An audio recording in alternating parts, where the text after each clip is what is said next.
with Ralph Lauren, there is this whole idea of it's really tapping into a very old-fashioned notion, which is kind of conspicuous leisure. He had transformed the brand kind of positioning along with other designers of the time, but to create a full lifestyle brand. This whole idea of people who have the money and therefore have the time and the leisure to enjoy themselves and to live in a way that's aspirational, to live in a way that everyone else wants to live. And that's something that's really expressed through what Ralph Lauren does. He's really interesting in the way that he has such tight control over the stores and the shops and the windows and what he's selling. But actually, unlike any other design, it's taken on such a narrative of its own.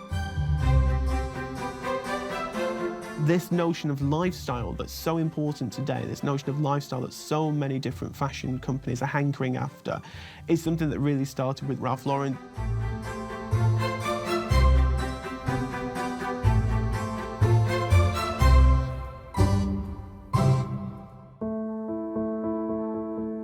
Ralph Lifshitz was born in 1939 in the Bronx in New York, in Woolwich Park, which was a middle-class Jewish area. His family, his mother and father, were Jewish immigrants. It was interesting that Ralph was interested in fashion, kind of fixated on fashion from a very early age. He always said the two pin-ups he had on his wall as a child were the Duke of Windsor and Katharine Hepburn. He was particularly obsessed with Katharine Hepburn during the Philadelphia story. And when you look at his later designs, you can certainly see the kind of aesthetic imprints of those two people across his clothes. There is that sense of Hollywood and a sense of a kind of mannish femininity that you see in Hepburn, and obviously there's an incredible sense of aristocratic Britishness. When Ralph was 16, he and his brother changed their surname from Lifshitz to Lauren, in a kind of rebuke from being bullied for years at school. Brother Jerry was in the Air Force and apparently got tired of humorous mispronunciations at roll call when the mail was delivered. And so Jerry and Ralph discussed what they would like to change their name to. And they actually alighted on Lauren kind of by accident. Whilst at school, Ralph Lauren had a very entrepreneurial streak. He was known for his sense of style, and during his time there, he started buying up ties and selling them to his fellow students for a markup. He didn't study fashion, so he came from a very interesting background of retail. And he is known to have said in his yearbook, when asked what he wanted to be when he grew up, he said, "I want to be a millionaire." During his spare time as well, he worked at Alexander's, which is a now defunct New York department store. So he really got a sense for customers, for retail, but at the same time, his own dress sense was incredibly refined, was incredibly elegant. After studying at business school, Ralph Lauren served in the army and then went to work as a shop assistant in Brooks Brothers. Now, this was a really transformative period of time for him. He talks often about his relationship with Brooks Brothers, the brand, and how that informed what he went on to do on a global scale. Ralph Lauren was working for a necktie company called Rivets in New York when he was influenced to make his own design. It was inspired by a style that he saw Douglas Fairbanks Jr. wearing, and the main point of difference was the width. Ralph Lauren proposed a European width tie, which was 4 inches wide, as opposed to the kind of standard 2.5 inches at that point. These ties were really, really luxury, beautiful materials, beautiful silk, and they were slightly thicker than the norm. At this period, he attempted to sell to Bloomingdale's, and so he took his range to see what they thought. They really didn't think it was right, stated such, and said, no, you know, you've got to make these changes, they're too thick, they're not right for the consumer. And interesting enough, just a few not even. Later, Bloomingdale's had to come with their tail between their legs, noticing the popularity of this growing brand, by which point Polo. He got his big breakthrough when Neiman Marcus ordered 1,200 from him. And really what that did was give him a certain confidence and also an injection of capital that allowed him to establish himself under his own name. In 1964, Lauren went on to marry his wife, Ricky Lobier. They're still together now. He met her when she was an assistant receptionist working in his doctor's practice. And they have 3 children, 2 boys and a girl. Andrew Lauren is involved in the film industry. David Lauren, his son, is involved in the company, and Dylan, his daughter, is an entrepreneur. So really there is, in an odd way, it's the kind of strands of interest that Ralph Lauren himself had. There's an interest in Hollywood, an interest obviously in fashion, and this idea of entrepreneurship, this idea of going out alone and trying to establish a name for yourself. Really, Ralph's relationship with Ricky, his wife, has also served as an inspiration for his women's wear line. There is that sense that when Ralph Lauren is dressing a man, he's dressing himself. And when he's dressing a woman, he's kind of dressing Ricky. The best-selling bag at Ralph Lauren is called the Ricky bag. It's named after his wife. Ralph Lauren was able to open his Polo necktie store in 1967 from the backing of Norman Hilton. He was a Manhattan clothes millionaire, and he fronted $50,000 for Ralph to establish his own company. It's interesting that he called it Polo because to kind of Ralph Lauren's eyes, Polo was redolent of Europe. It was a sport that was practiced by kings. It was a sport that he felt was very elegant. It was a sport that Ralph Lauren had never actually played himself. But for him, it had all of these kind of connotations that he wanted to have associated with his neckties. It's interesting that the focus is on such a distinct accessory, whereas you can tell immediately that there's a much wider vision behind that. You know that Ralph Lauren's not going to stop at neckties at this point. There's obviously intentions to kind of take over the world. I think when Ralph expands to a full menswear collection in 1968, it's interesting how thorough the vision is straight away. Really, the point of view has been defined as preppy. It's been taken as kind of the apotheosis of the preppy aesthetic, which is kind of waspy American, East Coast, collegiate, affiliated with Ivy League universities, but also having all these echoes of Europe, so echoes of kind of British style, Italian and French styles. There are wider trousers. It's a style that was described at the time as with it, but not too with it. And I think that's a very interesting description. It's a style that kind of reflects what's going on in current fashion, but it's not something that's alienating to the ordinary man. He's got a real focus on this kind of European ideal. He was very, very interested in the kind of emancipation in terms of tailoring that had been a real feature of the 60s throughout Europe. And this was something that he really wanted to bring to the American markets. And so these were really quite extraordinary in terms of what else was on offer and available. There's this whole kind of cinematic idea to what Ralph Lauren does, and it's embedded in a reality, but ultimately it's a kind of exaggeration of that. And that's really what he's proposing. So in 1970, Ralph Lauren won the Coty Award, and he was also had his own boutique shop in Bloomingdale's. Ironic, because very early on they had declined his ties. So he was very much accepted and celebrated during the early 70s. Commercially, the clothes really chimed with what people wanted to wear at that point in time. People wanted to look fashionable as well as well-dressed. I think that's really what Ralph Lauren was able to tap into.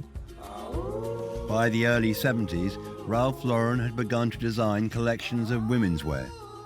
Lauren's launching a women's wear line was very rooted in the tailoring that he presented, kind of mannish, boxy silhouettes.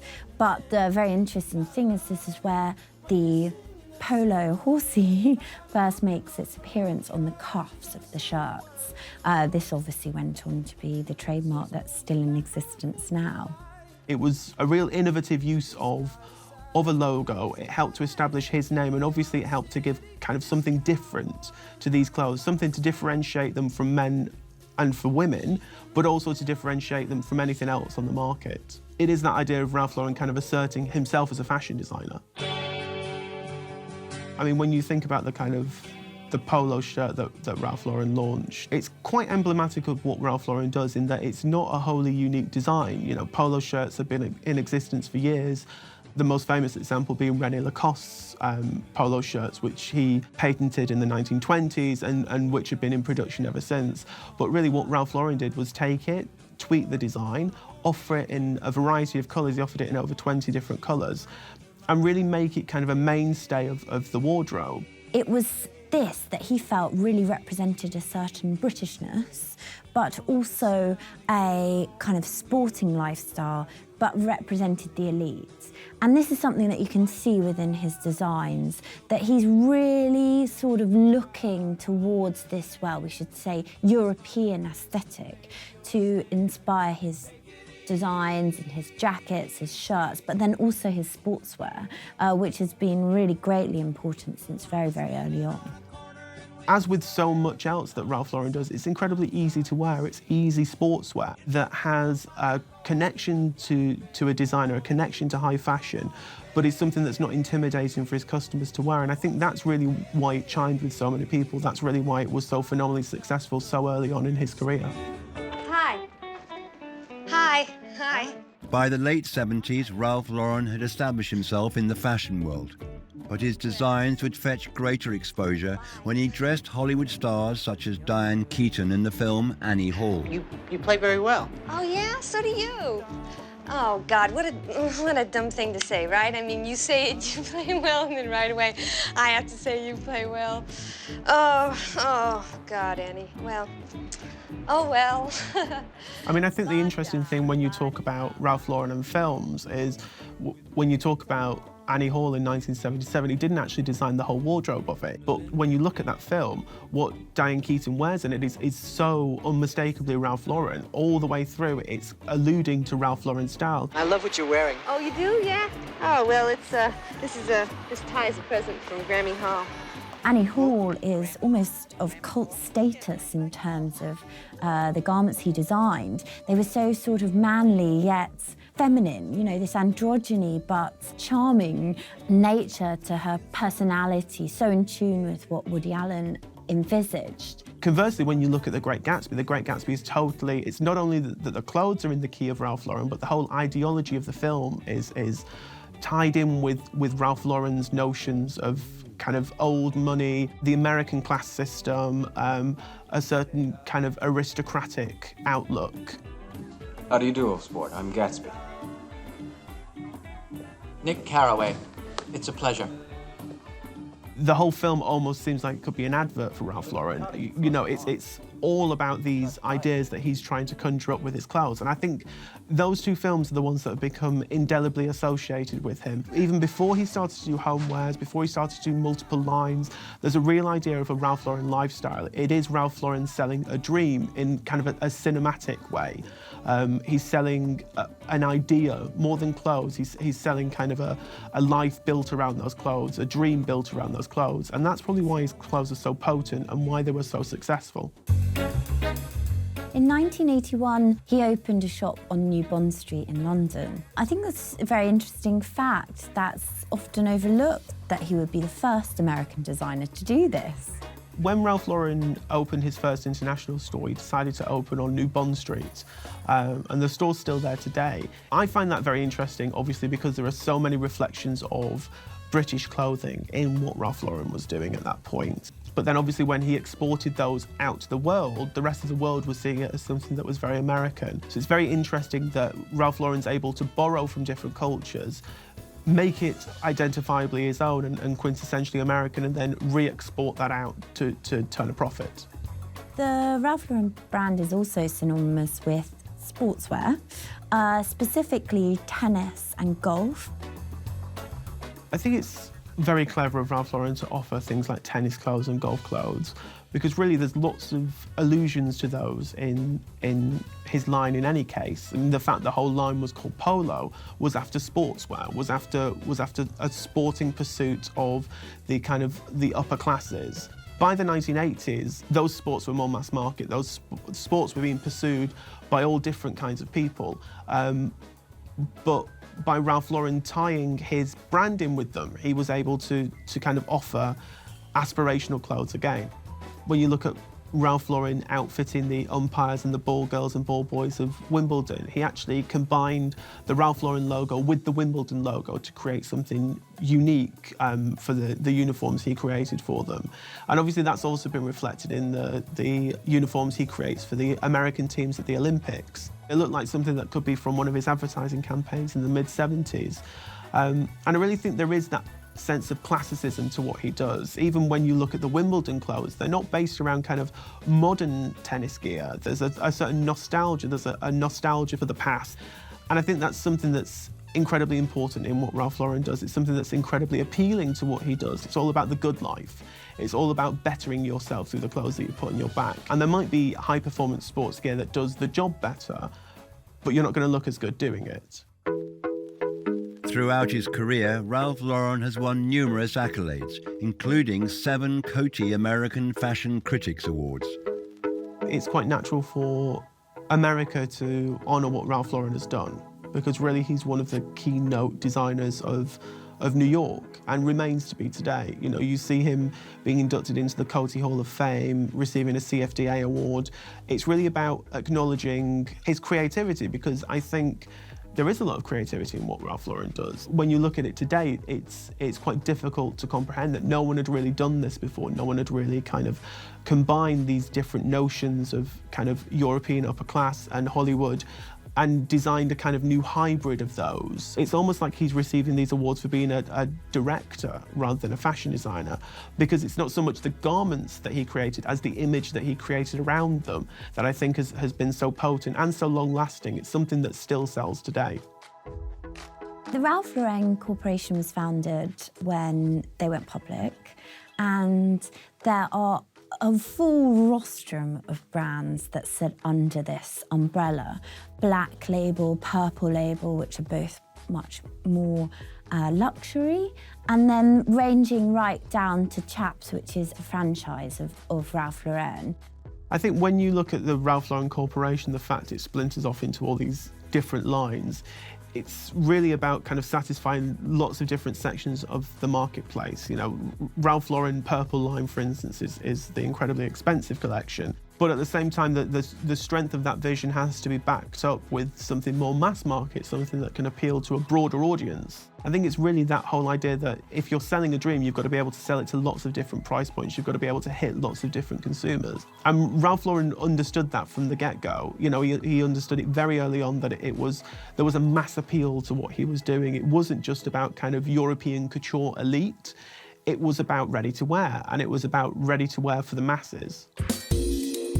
Ralph Lauren saying that people that wear his clothes don't think of them as fashion is really a kind of acknowledgement that I suppose that it's about a certain style, as opposed to about things changing season on season, proposing new looks, new silhouettes. He's not really interested in moving with what's going on in fashion. He's just proposing a constant wardrobe. Over the years, Ralph Lauren has amassed a collection of rare and expensive automobiles, with over 70 cars held at his estate in New York.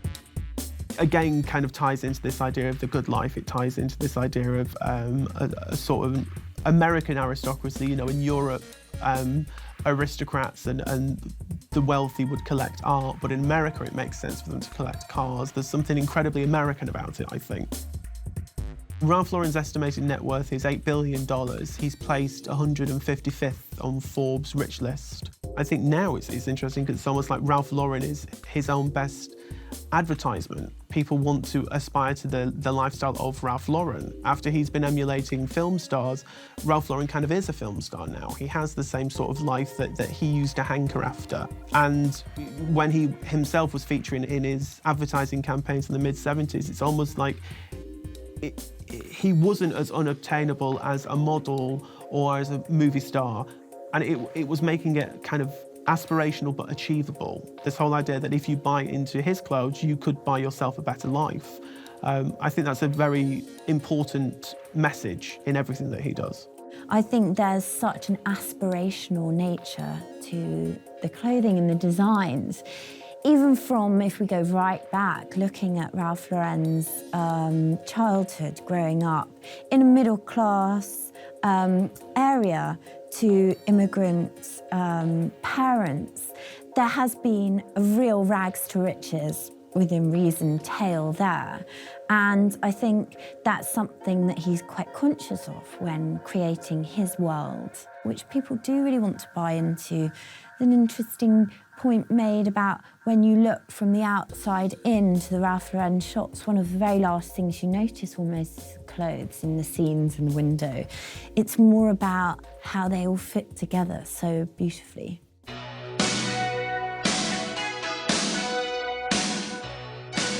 I think when you talk about the legacy of Ralph Lauren, you really go back to the words that Ralph Lauren himself has stated as kind of the motto of his company, which is that we don't sell fashion, we sell a way of life. That's expressed throughout what he does. It's the idea that it isn't just limited to the clothes on the catwalk or the clothes on your back. It's this whole idea that somehow by buying a piece of that, you're buying a piece of a better existence.